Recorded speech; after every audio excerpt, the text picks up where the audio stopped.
Hi, I'm Ted Lasso, and welcome to the latest edition of the Mayor's Corner.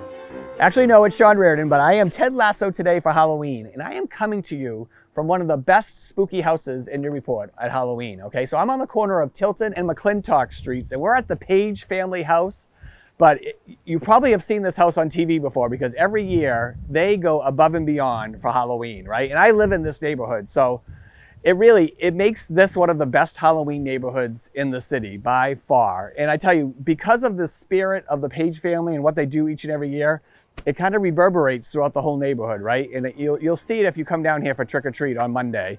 So again, hats off to the Page family. If you haven't seen it yet, come down, check out their display this year. They go above and beyond each and every year.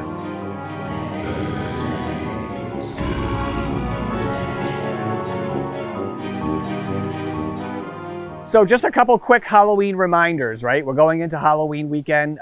So Thursday, we have City Hall trick-or-treat from 5 to 6 at City Hall. First time, I think we've done this at a really long time at City Hall, so it's exciting. I saw some costumes already there today, and we'll have candy for everybody. And then Friday, we have our downtown trick-or-treat. If you haven't done that yet, that is awesome. From 4 to 5, all the businesses take part in it downtown. We always go down there as a family. That's always exciting. And then on Monday, Halloween Day, October 31st, from 5:30 to 7:30 is our citywide trick-or-treat. And just if you're looking for other Halloween things to do this weekend, remember you can check out the NewburyportArtsCollective.org website, and they have a whole calendar full of stuff going on this weekend. Haunted Bosley and everything else is still going on. So hopefully you can check that out as well. Lots of good things going on around the city. And if I fall into Ted Lasso character during this, don't think anything of it. Just go with it, okay? Because remember, every day is a gift. That's why they call it the present. So Friday is also, October 28th, is National First Responders Day. So I wanted to give just a huge shout out to all our first responders here in Newburyport. We're just so lucky to have a wonderful police, fire, harbor master, the EMTs from Cataldo and other agencies that work with us. We're just so lucky to have these first responders working for us. So hats off to them. If you see them on Friday or any day, just thank them for their service. They're out there risking their lives for you here in Newburyport each and every day. So thank you, first responders. We had a great meeting last week, and I actually mentioned this in my last Mayor's Corner, but we had a great meeting last week around energy prices, right? So the electricity prices, National Grid has told us, are going to go up 64% this winter, starting actually November 1st. So we've been working with our power broker, Colonial Power, in trying to find ways that we can help save residents money, all right? So we had a great meeting. National Grid came and answered a lot of questions. Colonial Power came and answered a lot of questions. So I'm pretty close to being able to share some good news for you. It should save residents about 30% in the electricity costs this winter. But I can't release the information yet. So the state agency is looking over the contract that we were presented, and hopefully next Mayor's Corner I'll be able to share with you. But it's looking to save residents about 30% this winter. And again, it's going to be a tough winter for everybody. Energy prices are still going to be high, but hopefully with aggregation and this contract we're about to enter in, it will provide some savings for residents.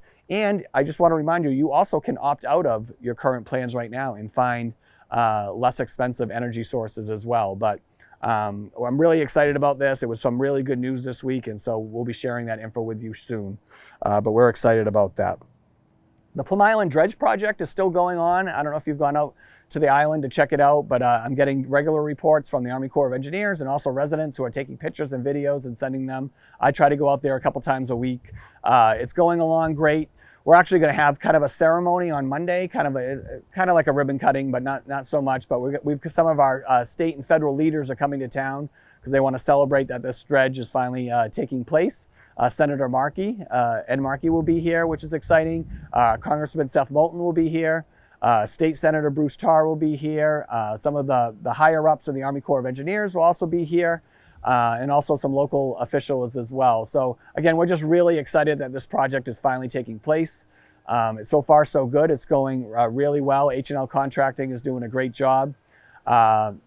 But we want to celebrate that, but we also want to remind people that this is just the first step in the process, right? Otherwise, all this 230,000 cubic yards of sand that we're putting back on the beach around Reservation Terrace is just going to go away again unless we get to that next part of the plan, which is fixing that jetty or putting a spur on that jetty to help change the water movement that's continuously taking the sand away from the beach there. So we're excited for that for Monday. So that's Monday at 73rd Street, at the end of 73rd Street at 11 a.m. So if you want to come check that out, see some of our federal and state leaders, you can come to that on Monday, Halloween. Come in costume if you want. I will not be in costume that day, but you're welcome to come in costume that day. We continue to have flu clinics around town, giving out flu shots. So I would encourage everyone to check out the health department website on the city page. That's cityofnewburyport.com. We're setting these up all the time. I think we have 3 coming up. One's at the Bresnahan School, one's at the Senior Center, and one is at the Knock Middle School. So if you log on to the cityofnewburyport.com, go to the health section, and you can see where those flu clinics are. But we're trying to it's supposed to be a bad flu season, everyone's saying, or predicting. So we're really trying to encourage everyone to get those flu shots. What else is going on? So I've been having a lot of conversations with city councilors this week, actually the last 2 weeks. So the first week, I had some conversations with them around Waterfront West, and I'll get to that in a minute. The second round of communications I'm having with city councilors is around Newburyport Youth Services and the 59 Low Street location. So we're pretty close into submitting a plan to city council. Again, learning from past experience with city council, I wanted to have some preliminary discussions with them and kind of give them a heads up of where my head was at and the plans that we've been putting together. We've been working on this since April, so this has been a lot of work going into these plans. I think we have a good one to make Newburyport Youth Services at 59 Low Street their permanent home. So we're close. So it's either going to be in the next packet or the following packet, but we're really close. Sometime in November, we're going to be coming to the city council with a plan, and we're just finishing up those conversations and just seeing where their head's at around it. But I think this is going to be a real popular plan. I think it's great for the kids in Newburyport. It was really my number one priority when I became mayor, was to find a home for the NYS. So I think we're going to be able to accomplish that. I think we're going to be able to show that it has wide-ranging support through a lot of stakeholders throughout the city, and we're going to be able to show that the city can afford to move forward with this plan that we're going to present to them at City Council. So it's going to be an all-encompassing plan. We're making sure we have all that included into the packet when it goes in, and we're really excited to bring this plan to the citizens of Newburyport. So stay tuned. It's coming to a City Council packet real soon. Some other quick things that we're working on. I'm working with Merrimack Valley Planning Commission and kind of bringing back the Merrimack River Commission District group that Senator Zoglio was so instrumental in putting together and getting through legislation. It kind of fizzled out during COVID, and so we're trying to bring that back, specifically around the CSO issue, the combined sewer overflows. Every time it rains now, we're getting alerts from Lowell and Lawrence, even all the way up to Manchester, New Hampshire, that these CSOs are happening. So, we're trying to bring this group together. Senator Tarr has been really helpful as well, along with MVPC. And we've had some really good conversations, especially with some local environmental groups as well. I'll give a shout out to the ACES group. They've been part of these conversations. And so I think going forward, we're just going to continue bringing more and more people on board. A big part of this is bringing the people of New Hampshire on board that are along the Merrimack River. For those of you that don't know, the Merrimack ends here in Newburyport and Salisbury at the mouth of the river, but it goes all the way up to just about Concord, New Hampshire, okay? So this is a much bigger problem, not just for Newburyport, but there's so many other communities that are involved in this. So hopefully this will kickstart the conversation, and we can start talking about, alert systems and, natural things that we can do to help our CSO problem, and then also advocate as a collective group for some of these larger infrastructure projects that need to happen in Lawrence and Lowell, particularly Lowell and Manchester. 80% of all CSOs are coming from Manchester and Lowell, which is a staggering amount. Now, the rest of it is coming from, Haverhill and Lawrence and a few other places. But again, I'm looking forward to that, and I'm looking forward to having those conversations keep going. We started an economic development strategic plan process this week. We got a grant through a MassWorks grant to go towards this project. We gathered together about 20 different stakeholders, small business owners, city officials, really just a great collection of people, some city department heads as well. There's about 20 of us.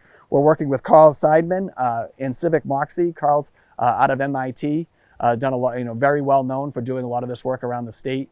And we really that was another really big initiative of mine when I became mayor, was things around economic development. So, this is so important. We don't have a point person right now at City Hall for economic development, but we really don't have a plan around it either. So, I mean, arts and culture is a huge piece. How are we supporting our small businesses? How are we attracting tourism to the city? The chamber is involved. So this was a great first discussion with this group, and we're also going to break into smaller groups from here. So I'll keep you posted, but at the end of this, by March, we're going to have a really great actionable plan that we're going to put forward around our economic development strategic strategy for Newburyport. So I'll keep you posted for that. And then finally, at the end here, I just want to mention Waterfront West again. I told you that I've been having some conversation with councilors. So when I became mayor, around March, I put together this advisory group around Waterfront West, okay? And again, this was another big topic during the campaign, but I wanted to do things differently from last administration. Like, I wanted to get the stakeholders around the table first and collectively work to some sort of understanding around what we think would be great at Waterfront West. Now, again, we don't own that land, right? New England Development owns that land. But I wanted to have some of those conversations because we knew kind of what the problems were last time. So since March, we've been meeting as a group. And I just want to mention the group real quick. I have city councilors Heather Shand, Sharif Zeed, and Ed Cameron on there. I have Andy Port, our planning director. I have Andrew Levine and Kim Turner from my office. I've got Jane Healy, who is the chair of the Resiliency Committee. I've got Bonnie Sontag, chair of the planning committee. And then I have Drew Shapiro, who's just a local resident. He actually works for the town of North Andover, but has a great background in planning. And I brought that group together, and we've had some great conversations. So we're working on this term sheet, and we also brought in our attorney now, Dan Bailey from Pierce Atwood, who's been very helpful as well. So there's just a lot of good things going on around that, and we're going to have next few weeks into December, we're going to have more things to share with the public. This will lead to like a resolution that we'll share with the city council that will make this more of a public process, and people will be able to get in and give their input to this. But I think we're in a good spot, and then eventually we'll bring this term sheet to New England Development and see where we're at. But I'm excited about this. I think it's going to be great. It would be nice to have some sensible development in that boatyard that right now is just kind of wasted space. And I think it could really complete our waterfront. And that's my Mayor's Corner this week. I hope everyone has a happy Halloween. Come see me at City Hall tonight. I also have office hours tonight and tomorrow. So it's 6 to 7 tonight, big block of cheese. Friday morning, 8 to 10. Come in and talk to me. I won't be in costume tomorrow, but I will be in costume tonight. All right, so I'm going to slip back into my character of Ted Lasso. I hope everyone has a great Halloween. Live every day like it's your best day. I'm going to go out there. I'm going to try to find Coach Beard. I'm going to try to find Nate the Great. Rebecca's looking down with Higgins up from up above. And, oh, wait, there's Roy Kent. And as you know, he's here, there, well, he's everywhere.